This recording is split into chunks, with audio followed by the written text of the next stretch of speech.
നമസ്കാരം. ഒരിക്കലൊരു പക്ഷി ഒരു തേനീച്ചയോട് ചോദിച്ചു, നീ എത്ര ബുദ്ധിമുട്ടിയാണ് തേനുണ്ടാക്കുന്നത്? ആളുകൾ അതിനെ എടുത്തുകൊണ്ടു പോകുമ്പോൾ നിനക്ക് വിഷമാവൂലേ? പിന്നെയും പിന്നെയും നീ തേനുണ്ടാക്കിക്കൊണ്ടിരിക്കുകയാണല്ലോ, നിൻ്റെ വിഷമമൊന്നും ഒരു വിഷമല്ലേ എന്ന്. തേനീച്ച പറഞ്ഞു, ഇല്ല, എനിക്ക് വിഷമമില്ല. അവർക്ക് തേൻ എൻ്റെ അടുത്ത് നിന്ന് എടുത്തു കൊണ്ടുപോകാൻ പറ്റും, പക്ഷെ തേനുണ്ടാക്കുന്ന എൻ്റെ കഴിവിനെ അവർക്ക് എടുത്തു കൊണ്ടുപോകാൻ കഴിയില്ലല്ലോ. ആ കഴിവ് എപ്പോഴും ഇപ്പോഴും എൻ്റെ കൂടെ തന്നെ ഉണ്ടല്ലോ എന്ന്. ആഹ്ലാദിക്കാൻ ഓരോരുത്തർക്കും ഓരോ കാരണങ്ങളാണ്. അത്തരമൊരു കാരണമാണ് തേനീച്ച പറഞ്ഞത്. വേണമെങ്കിൽ ആ തേനീച്ചയ്ക്ക് അയ്യോ എൻ്റെ തേനെല്ലാം കൊണ്ടുപോവുകയാണല്ലോ എന്ന് പറഞ്ഞ് സങ്കടപ്പെട്ട് നിരാശയോടുകൂടി ശിഷ്ടകാലം അങ്ങനെ ജീവിച്ച് തീർക്കാം. എന്നാൽ അതിനപ്പുറത്ത് ഉൽപ്പാദനക്ഷമമായ ഒരു സംഘത്തിൽപ്പെട്ട ഒരാളാണ് ഞാനെന്നും തനിക്ക് ആ വ്യത്യസ്തമായ ഐഡൻറ്റിറ്റി ഉണ്ട് എന്നും അത് ആഹ്ലാദകരമാണ് എന്നും ഉള്ള തോന്നലിലേക്കാണ് ആ തേനീച്ച എത്തിയത്. ആ തിരിച്ചറിവിലാണ്. അതുവഴിയാണ് ആ തേനീച്ച ആഹ്ലാദിക്കുന്നത്, തുടർന്ന് അങ്ങോട്ട് ജീവിതം ആഹ്ലാദകരമായി മുന്നോട്ട് കൊണ്ടുപോകുന്നത്. മനുഷ്യന് ആഹ്ലാദിക്കാൻ ഇഷ്ടം പോലെ കാരണങ്ങളുണ്ട്. പലപ്പോഴും നമ്മൾ നിരാശയിലേക്കും ദുഃഖത്തിലേക്കും ഏകാന്തതയിലേക്കുമെല്ലാം അഭയം പ്രാപിച്ച് ജീവിതം കുഴപ്പത്തിലാക്കുന്നത് കാണാം. ഇനി അങ്ങോട്ടില്ല, ഒക്കെ കഴിഞ്ഞു എന്ന മട്ടിൽ.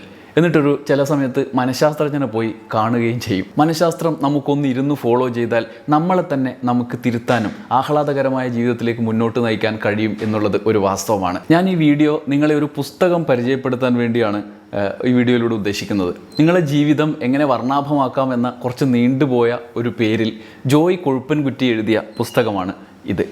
ഉണ്മ പബ്ലിക്കേഷൻസാണ് ജോയ് കൊഴുപ്പൻകുറ്റിയുടെ ഈ പുസ്തകം പ്രസിദ്ധീകരിച്ചിട്ടുള്ളത്.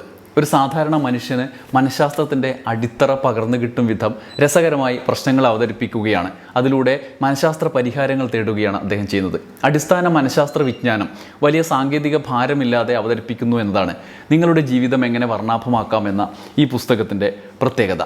പലപ്പോഴും ഫ്രോയിഡിലേക്കും കാൾ യൂങ്ങിലേക്കും പിന്നാലെ ഇഴപിരിഞ്ഞെത്തുന്ന നൂറുകണക്കിന് മനഃശാസ്ത്ര വഴികളിലേക്കും പോയി നമ്മളൊരു സാധാരണക്കാരൻ ഒന്ന് അറിയാൻ ശ്രമിച്ചാൽ തന്നെ വലിയ കുരുക്കുണ്ടാക്കുന്ന, കുഴഞ്ഞു പോകുന്ന ഒരു മേഖലയാണ് മനഃശാസ്ത്ര ലോകം. എന്നാൽ പ്രാഥമികമായ ഒരു അടിത്തറയുണ്ടെങ്കിൽ അതിന് മേലെ എന്തും മനസ്സിലാക്കിയെടുക്കാൻ നമുക്ക് കഴിയും എന്നതാണ് മനഃശാസ്ത്രത്തിൻ്റെ ഒരു പ്രത്യേകതയും. അത്തരം സങ്കീർണതകളിലേക്ക് ഇറങ്ങിച്ചെല്ലാനുള്ള പേടി കൊണ്ട് നമ്മളവിടെ നിൽക്കുകയും ചെയ്യും. ഇപ്പോൾ ഉദാഹരണത്തിന് പാരൻറ്റിങ്ങിനെ കുറിച്ച് ഒന്നും അറിയില്ലല്ലോ എന്ന് നമ്മൾ പലപ്പോഴും പറയും. എന്നാൽ ഡോക്ടർമാർ പറയും ഗർഭാവസ്ഥയിൽ നല്ല പാട്ട് വെച്ച് കൊടുക്കണം, സന്തോഷത്തിൽ അമ്മ ഇരിക്കണം എന്നെല്ലാം. അവിടെ തുടങ്ങുന്ന പാരൻറ്റിങ്ങിൻ്റെ ലളിതമായ വഴികളിൽ ജോയ് കൊഴുപ്പൻകുറ്റി ചില കാര്യങ്ങൾ വിശദീകരിക്കുന്നുണ്ട്. അഭിമന്യു ഗർഭത്തിലിരിക്കുമ്പോൾ കഥ കേട്ടതും പിന്നീട് മഹാഭാരത യുദ്ധത്തിനിടെ ചക്രവ്യൂഹത്തിൽ അകപ്പെട്ടതും പുറത്തു വരാൻ അറിയാതെ പെട്ടുപോയതും എല്ലാം അദ്ദേഹം അവതരിപ്പിക്കുന്നുണ്ട്. ആ കഥകളിലൊക്കെ അതിശയോക്തി ഉണ്ടായിരിക്കാം. അതുവഴി പക്ഷേ മറ്റൊരു ശാസ്ത്രലോകം തുറന്നിടുകയാണ് ജോയ് കൊഴുപ്പൻകുറ്റി ചെയ്യുന്നത്.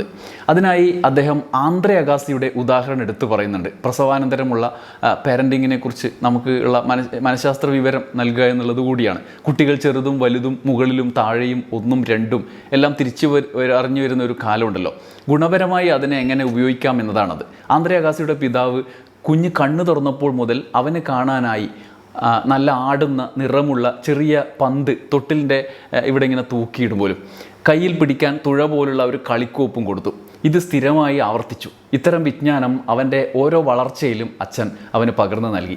ചെറുപ്പത്തിൽ തന്നെ അവൻ ടെന്നീസിനോട് പ്രിയമുള്ളവനായി തുടങ്ങി. അത് നിലനിർത്താൻ അദ്ദേഹം പല രീതിയിലുള്ള കാര്യങ്ങൾ ചെയ്തു. ഇന്ന് ലോകപ്രശസ്തനായ ടെന്നീസ് കളിക്കാരനെ അദ്ദേഹം മാറി എന്നുള്ള ചരിത്രം.